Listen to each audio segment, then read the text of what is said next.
in terms of discussing war trauma this morning, I am going to do that largely from the perspective of soldiers, not civilians. However, having worked both with combat vets for many years, but also with those who have survived war as civilians, particularly in Rwanda with the genocide, what I'm going to say about soldiers pretty much applies to civilians as well, because they also, though they have not usually been carrying the guns, they have lived through many of the same experiences and have the same psychological struggles as a result. So I think it's applicable to both groups. And I want to start by saying, I'm going to give you a little bit of background about our understanding of war trauma.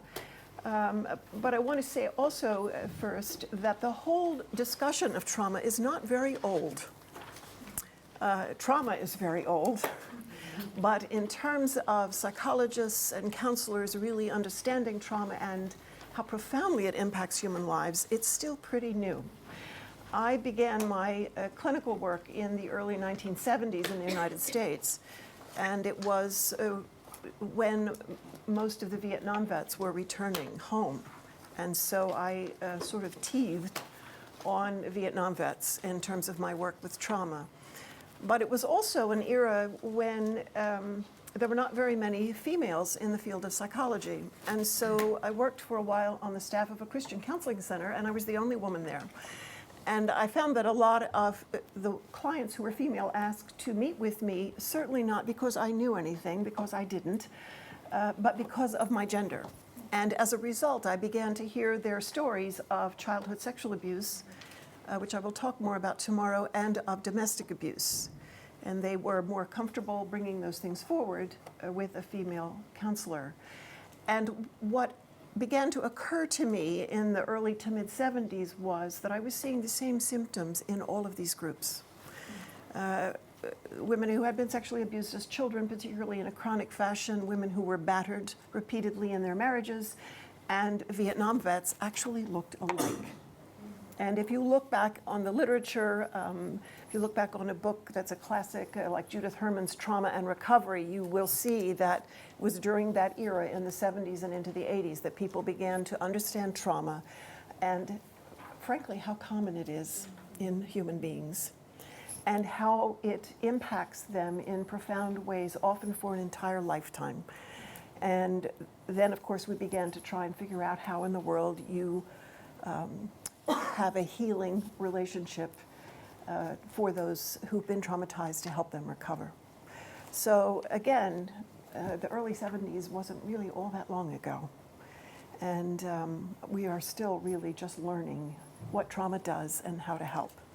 So hopefully as we walk through these specific areas this week, you will begin to understand more fully some of the symptoms of trauma and how people are impacted and what it would be like to respond to them in a healing fashion. And you know, some of you talked about doing marriage counseling primarily and things like that. So how aware you are of trauma in the people that you see, I don't know. But the fact of the matter is that many of their problems relationally stem from childhood trauma. And it's very important that we understand it and know to ask about that before we proceed to work on some other issues with them. So let me just give you a little history of some of the thinking about combat trauma. There was a term during the First World War, which was shell shock. And it was used to describe the symptoms of psychological trauma suffered by those on the battlefront. And of course, the trench warfare in World War I was just hideous. And many of those young men were permanently scarred as a result. It was called shell shock originally because it was assumed to be the result of the physical effects of shell blasts, rather than understanding that it was psychological in nature. It was not originally viewed as psychological, and when soldiers during war were overcome with panic and attempted to flee, they were said to be cowards, and they were court-martialed for desertion. So that's what we originally did with soldiers who were traumatized. Medical writers during the First World War period referred to the soldiers as moral invalids. The Army, and I'm speaking of the US Army, used the initial diagnosis of exhaustion then, so it was not just shell shock, but they thought of it as exhaustion for traumatized soldiers. And again, most countries, the United States and in Europe, believed that the symptoms were due to a weak character and a lack of moral fiber.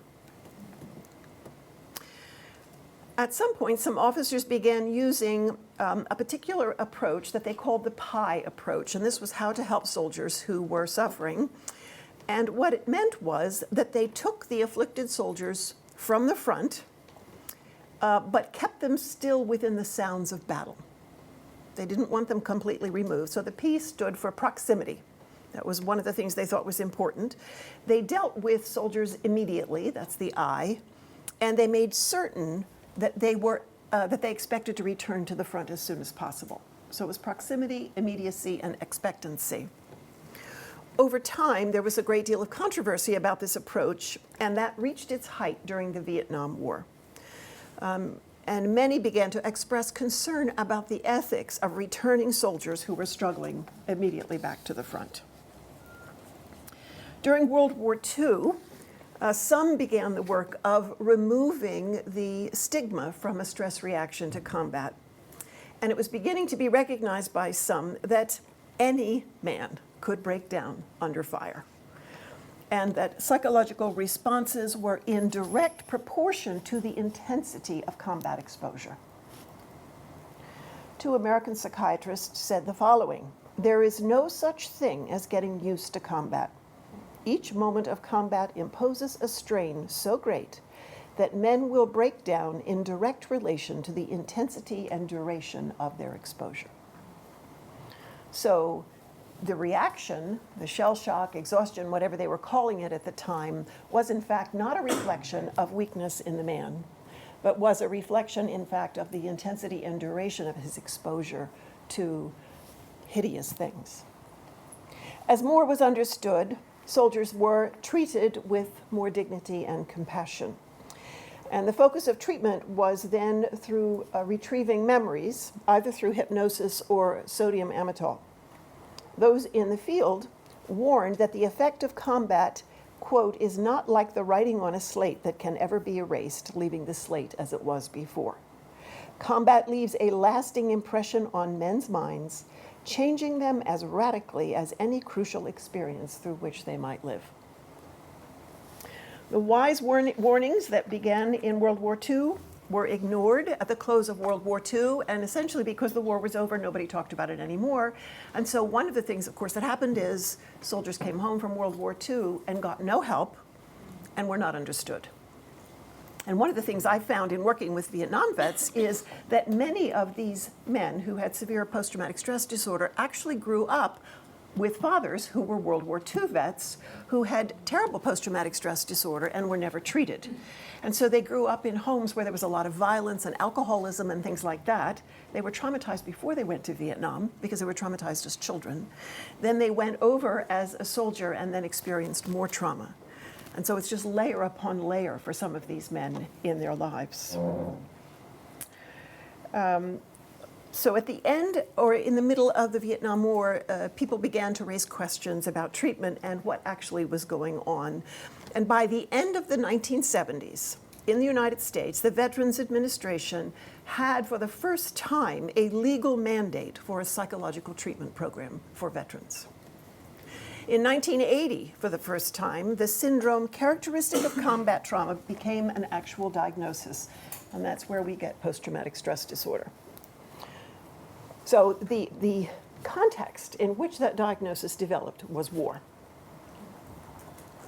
And we're going to look at this diagnosis so we understand its components, so we have some grasp of what it's like to live with traumatic memories that you cannot erase. And finally, at a general outline in terms of the treatment for PTSD. And again, all of this will be relevant to the rest of our discussions this week, because obviously civilians who live with war on their doorsteps or in their homes and communities often experience PTSD, as do victims of sexual abuse, victims of rape, and victims of domestic violence. So while we're going to focus first on combat, all of this will serve as a building block as we proceed. So let's consider post-traumatic stress disorder. It's important to understand that the ordinary human response to trauma is to try and forget it. That's the first thing we do. It's like a reflexive reaction. When you experience an atrocity, you want to banish it from your conscious mind. The problem is that at the same time that we try to do that, though memories of atrocity can be banished from the conscious mind, in fact, they refuse to be buried. And so oftentimes then, when they are not spoken about or dealt with in a healing way, they are expressed not so much through words, but through symptoms. So when you're working with somebody with PTSD, they are talking to you by way of their symptoms, even if they cannot speak to you about the trauma initially. The need to forget the atrocity and the need to express the atrocity form the central dialectic of trauma. And it's always this push-pull in somebody with PTSD. Anyone can develop PTSD after being exposed to an overwhelming and terrifying event in which serious physical harm either occurred to them, was threatened, or witnessed by them. It doesn't have to be to them in particular, they can be observing it. These events are considered extraordinary, not because they are rare. Trauma is not rare in this fallen world of ours. They are considered extraordinary because they overwhelm the ordinary ways that human beings cope with life. The way that we get through day-to-day life doesn't work in the face of trauma. The National Institute of Mental Health in the US says that approximately 1 in 50 Americans suffer from post-traumatic stress disorder, over 5 million. Other reports say over 9 million, so it depends on the research that you read. Bottom line is there are millions of people in my country with post-traumatic stress disorder. Much of the research seems to say that at least 30% of combat vets suffer from post-traumatic stress disorder. So 1 in 3. The core characteristics of post-traumatic stress disorder are feelings of intense fear, feelings of utter helplessness and loss of control, and threat of annihilation. The likelihood to the sufferer, of harm to the sufferer is increased if they are taken by surprise, which of course happens in war frequently, if they are trapped in some way, or if they are exposed to the trauma to the point of physical exhaustion. It is also increased if they have experienced a physical violation or injury to their bodies, exposure to really extreme violence, or grotesque events or death. So trauma is an event that produces terror and helplessness. And you can clearly see how things like sexual abuse or domestic abuse, war, rape, or natural or man-made disasters carry within them all the factors that threaten harm to those who endured them. The ordinary human response to danger is very complex, and it involves both body and mind. And the changes that occur in the human being in the face of trauma are normal and adaptive because they ready the person to either fight or run away. Traumatic reactions occur when action is of no avail. So, you think about a small child who's being sexually abused by an adult, or you think about a soldier who's facing numerous enemy, or things like that. They are just completely overwhelmed because anything they can think of to do to protect themselves, it's useless. They can't do it. And so that's where the traumatic reaction begins to form. It can occur in those who believe they could not protect themselves. It often occurs also in those who believe they could not protect someone else that they cared about. So you will hear this in soldiers a lot when a buddy of theirs was wounded or killed and they were unable to prevent it.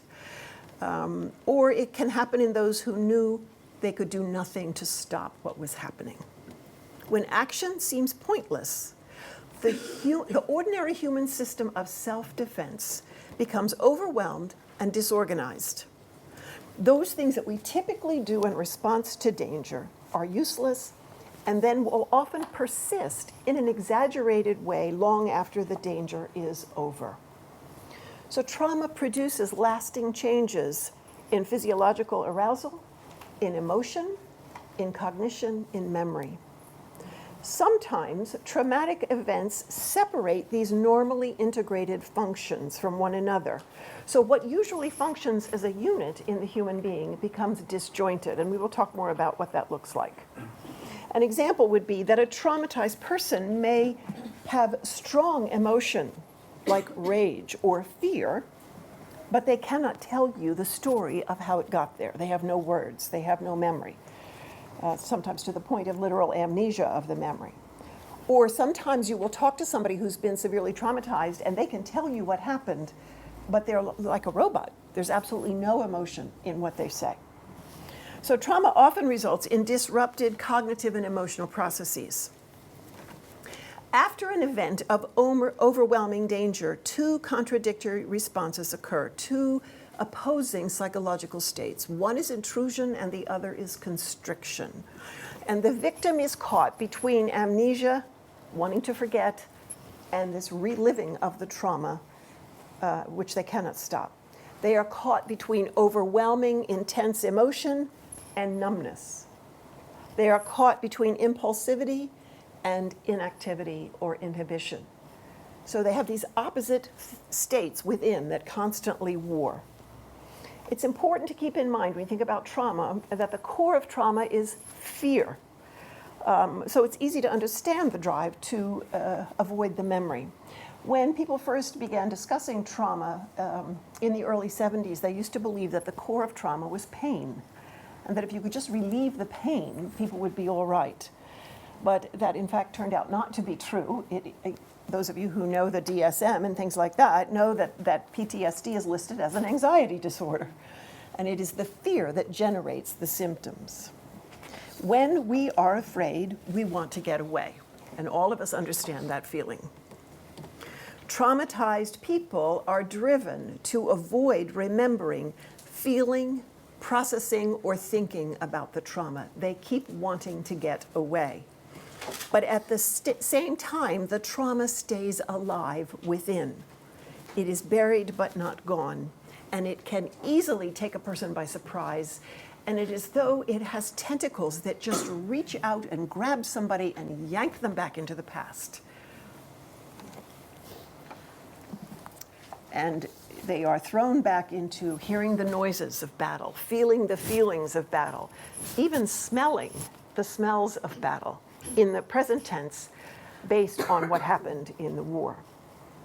So these alternating states of avoiding and intruding continue for the PTSD survivor, this feeling of chaos and unpredictability which they had during war.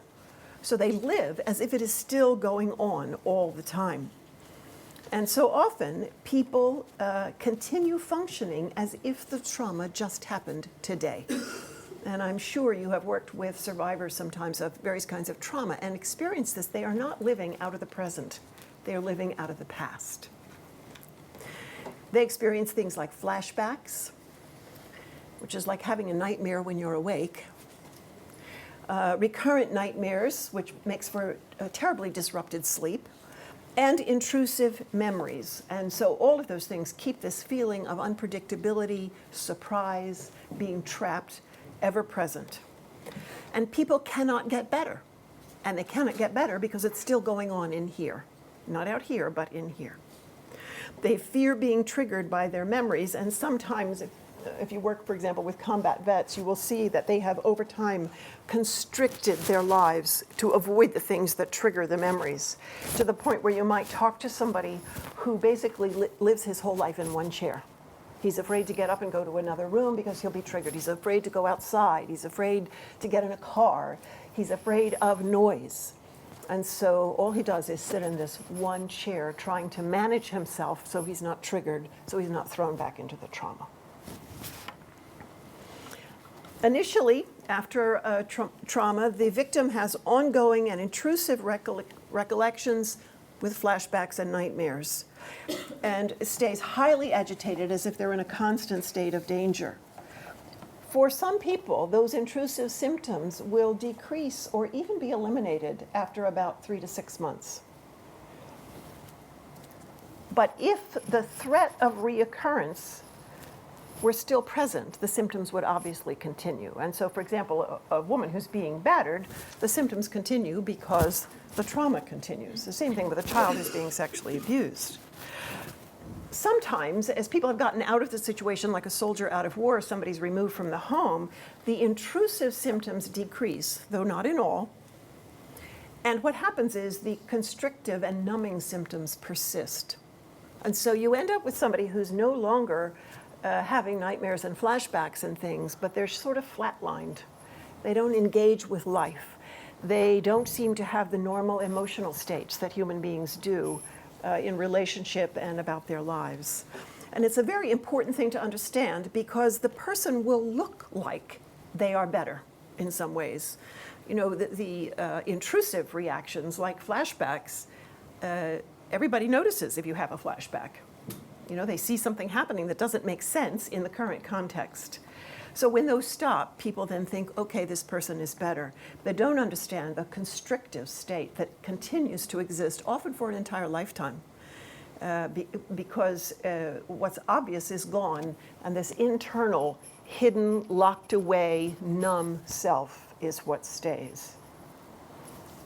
Oftentimes, trauma survivors talk about feeling dead inside, or that they feel completely disconnected from life and from people that they love. They don't have that sense of connection. And again, many people, like victims of childhood sexual abuse, live their entire lives in this constrictive state. So obviously, we want to learn how to respond to trauma in a way that helps people deal with their memories, their emotions, their cognitive reactions, so that they can move to a place of care and reconnection and meaning in their lives. So, 3 aspects of PTSD in terms of diagnosis. Number 1, the intrusive symptoms must be there, the re-experiencing of the trauma. Nightmares, flashbacks, intrusive memories, and distress, whenever, both psychological and physiological distress, whenever they're reminded of the trauma. Second, the whole avoidance spectrum, the constrictive part. Numbing of their responsiveness to life. They avoid stimuli associated with the trauma, so they're withdrawn. They have very restricted affect.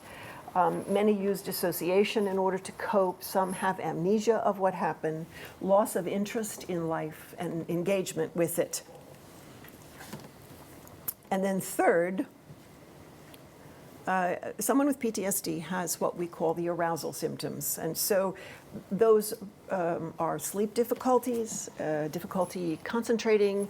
A soldier, for example, might be hypervigilant, always scanning, looking for the enemy. People with PTSD will not want anything behind their backs. And so if you go out to eat with them in a restaurant, they will want to sit in the table furthest away from the door with their back to the wall, so they can see the door and nobody can get behind them. And it's that vigilance that they want to patrol all the time. Oftentimes there's anger outbursts, terrible rage sometimes, and there's an exaggerated startle response. So if they don't hear you coming and you just say good morning, they could jump 3 feet off the ground. And it's always in that state of watchfulness. Let me read you. There's a fascinating book, which I don't know that I put on the resource list, actually. It's called Achilles in Vietnam. And the subtitle is Combat Trauma and the Undoing of Character. It's written by a man named Jonathan Shay, S-H-A-Y. And he has worked with Vietnam vets for decades.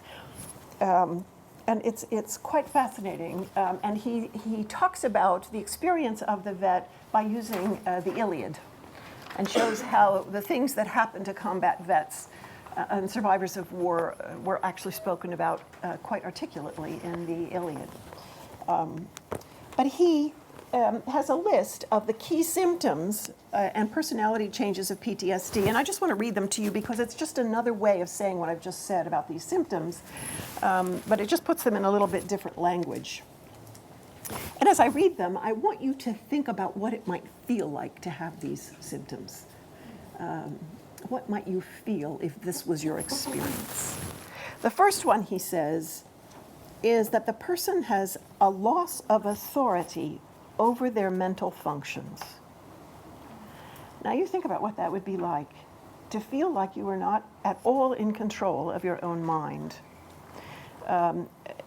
They feel that certainly about the memory because the memory shows up when they don't want it to. But they also feel that way about their perceptions of things. They do not trust their perceptions. They do not trust that they will recognize danger, and they do not trust that they will know when it's not dangerous. And so they jump when nothing is wrong, and sometimes because of dissociation, they don't jump when something really is wrong. But they feel they cannot trust their mental functions. They live in a state of persistent mobilization of body and mind for lethal danger. So think about a time when you had an incident that produced the adrenaline in your body, like an almost car accident, you know? And you think about your heart racing and your mind trying to figure out what's going on, and you're shaking and your breathing is shallow and all of those things. Many people with PTSD live like that all the time. That never goes away, which of course is why they can't sleep.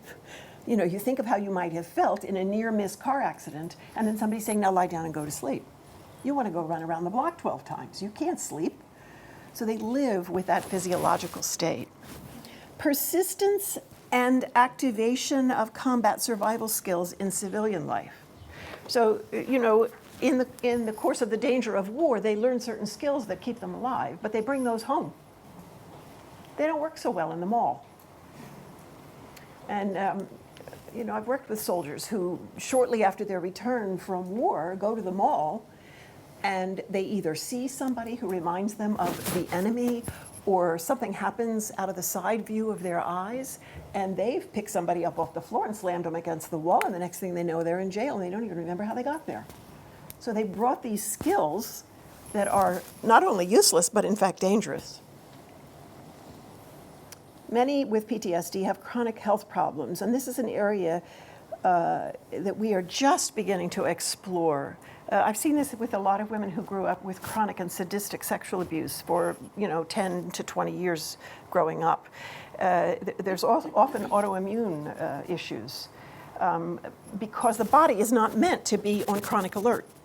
And so the body breaks down as a result of that physiological state. Persistent expectations of betrayal and exploitation. If you've ever worked with a soldier, you know that it takes a while to earn their trust. And even then, they're constantly questioning it. The same thing with those who have been sexually abused or experienced domestic violence. Their ability to have a social trust has been destroyed by the trauma. There's frequently alcohol and drug abuse in those with PTSD, and that is simply an attempt to self-medicate. They want to stop what's happening. They want to feel okay. Suicidality is very prevalent, despair, isolation, meaningless. And here's something that Jonathan Shea says in his book: fighting for one's country can render one unfit to be its citizen. It's a high price to pay. So again, keep in mind that all of these reactions are ordinary reactions to trauma, which is an extraordinary event. And one of the greatest gifts that you can give somebody with PTSD when they come to talk to you is to normalize their symptoms. They think they're crazy. They're not crazy. They're often afraid to speak about what has happened to them because somebody's going to tell them they're crazy. Soldiers, for example, who are walking down the street of their hometown and hear a car backfire and then hit the sidewalk flat out because they thought it was a gunshot. When they realize that they're home and it's their small town and everybody's watching them, they get up, they feel absolutely humiliated and embarrassed, and they think they're losing their minds. So it's critical to help them understand that what has happened is they have immediately gone on alert for battle at that sound. They've heard a trigger that told them, erroneously, but nonetheless told them, you're at war, get down. Experiencing such reactions, again, makes people think they're going crazy. So understanding the normalcy of that in the context of trauma is very important and of great relief. Your symptoms make sense in war. You're not in war, but part of you doesn't know that yet. And so when anything happens that reminds you of war, your same symptoms that made sense over here show up over here where they don't make sense. And the relief in people is absolutely palpable. Now, I want to make certain that you understand, I'm not saying PTSD as a state is a normal state. It's not. It's a disordered state. But it is a normal human reaction to abnormal events. And then you take the person out of the abnormal events and put them back in normal events, and they continue to act out of this context, which clearly looks quite abnormal in the normal context.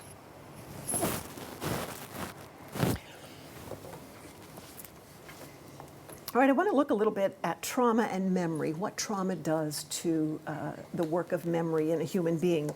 Again, trauma is defined as an inescapably stressful event that overwhelms people's existing coping mechanisms. And one of the extremes that it leads to are the extremes of retention and forgetting. They can't forget and they can't remember. So, on the one hand, terrifying things may be remembered with extreme vividness or completely forgotten. There's usually nothing in the middle. Many traumatized individuals report a combination of both. Now, one of the things that is consistently observed in those who've experienced trauma is that the emotional and sensory elements of memory tend to be more prominent in their minds than what we call the declarative component, which is simply a conscious awareness of facts and events.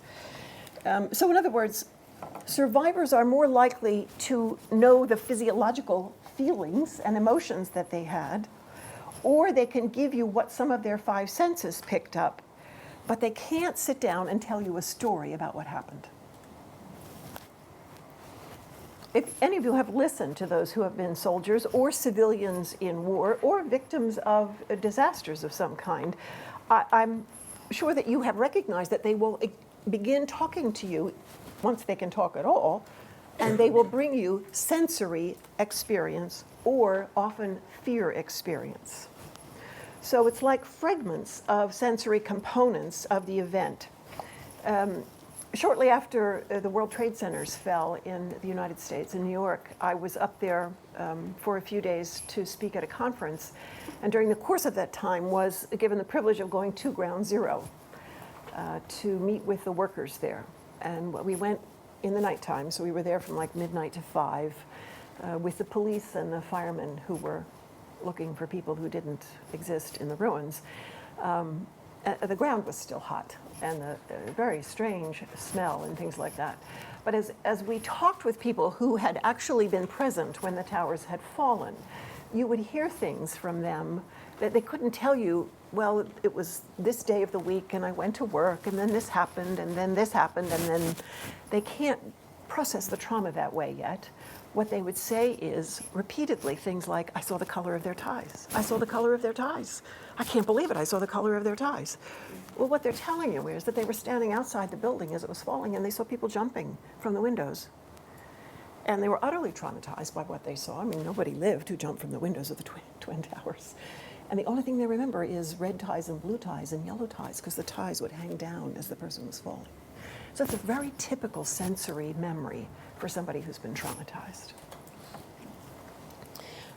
If you talk to people who have lived through an earthquake in China or in Haiti, they will give you something similar to that. They will give you sound. They will give you the sensory experience of the rumbling of the earth, like the whole world is collapsing around them. Sometimes they will give you a visual of what they saw happen to a body that was near them in the rubble or something like that. Oftentimes you will get smell memories from soldiers and others who've been traumatized. Soldiers remember the smell of gunpowder or burning flesh or lots of blood or things like that. Or you'll get auditory memories, you know, the sound of the buildings collapsing, the sound of the weapons, the screams of the wounded. And so you get these fragments from them, but you still don't have the story of what's happening. Sometimes you get kinesthetic memories, which is simply the movement of things. And so people who lived through Katrina will talk about the push of the crowds, you know, trying to get out.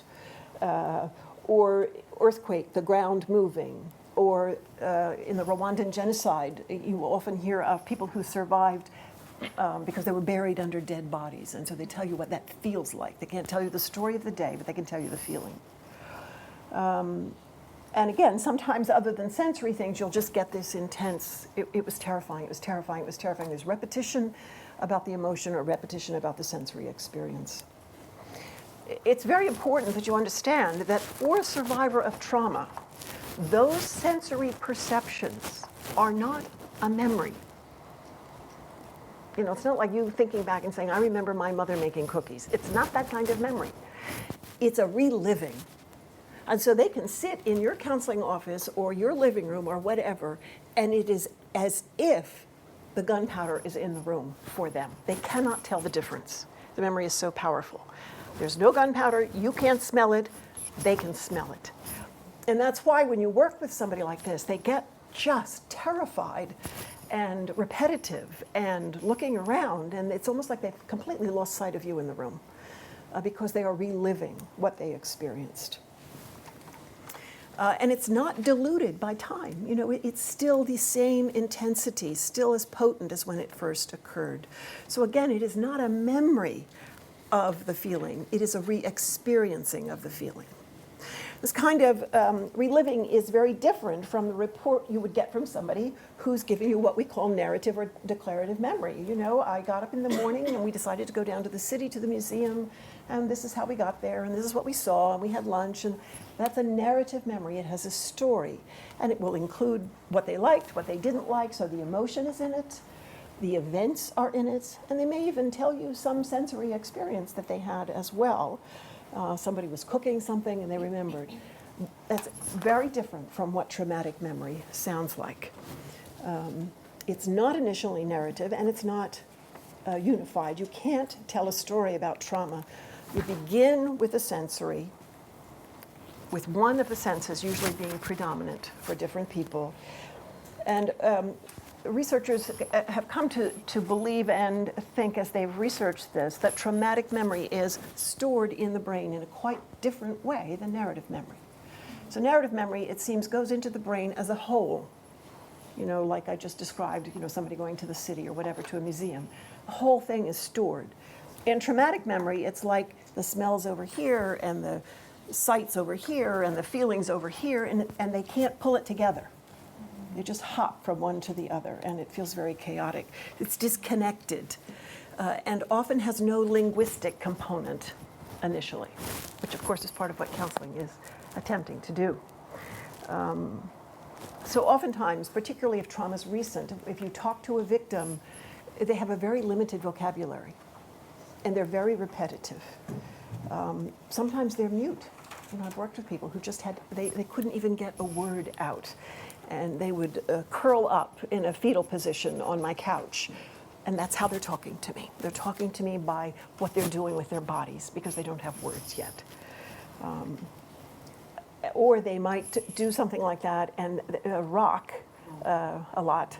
And they'll just say something over the smell. I can't forget the smell. I can't get the smell out of my head. Or something like that. And that's how they begin the story.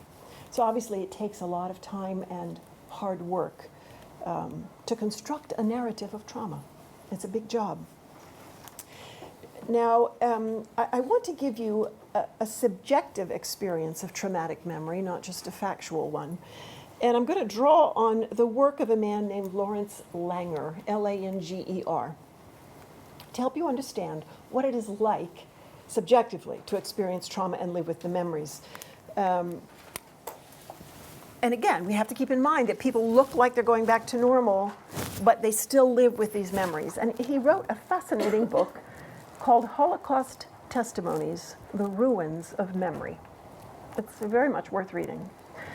And he addresses in that book the reasons why survivors of the Nazi death camps experience such difficulty in reporting their recollections of that. And all of this would be relevant to refugees, people who've been in any kind of concentration camp. But he collected detailed testimonies from camp survivors and noted the difficulty they had in telling him about their experiences. And according to his understanding, those experiences were so discrepant from everyday life, so far removed from ordinary human life, that the survivor is left with what he called, and they often called, a double existence. Everyday life and the trauma. It's like they're in two different categories in the brain. And the traumatic memories are discontinuous from the everyday memory. Again, they don't fit into the everyday schemas that we have. So you have a narrative of a life, and then you have a segment that's buried over here somewhere that never gets integrated because it doesn't fit ordinary categories. You know, like it's like trying to put something in a computer and you have no file for it. It won't go in. So I found Langer's work very helpful in my work with survivors of trauma. And one of the things that he says repeatedly is that trauma divides the self and keeps it from being whole. It divides the self into me and not me. My life, not my life. So there's a very basic split that occurs. So you wouldn't hear from somebody the story like, I was born, I was raised in such and such a town, I went to school, I got married, I had a job, I had children, and then I spent years in Auschwitz and then I went back to work. I mean, people just don't talk like that. The same thing, you know, with India after the tsunami. You know, my family lived in India. My father was a fisherman. His father was a fisherman before him. Every morning he would go fishing with my brother. My mother and I would make rice cakes, and then a huge wave came and took everything away. It doesn't fit as part of the memory. It would sound bizarre if somebody told us something like that. You know, we'd say, wait, what are you talking about? You know, it's not an ordinary thing. Why are you talking about it that way? And they don't.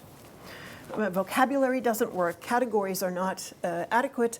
Extraordinary events, traumatic events require a different kind of telling than narrative memory does. A different vocabulary and a different kind of listening and attending to, which is very important for us to understand as counselors. Okay. Sabrina said 5 minutes. I think I would like to. Right, I think, can we stop the tape and change it now? Because I'll get stuck in the middle of something. Okay. Well, let's can you change the tape now? No.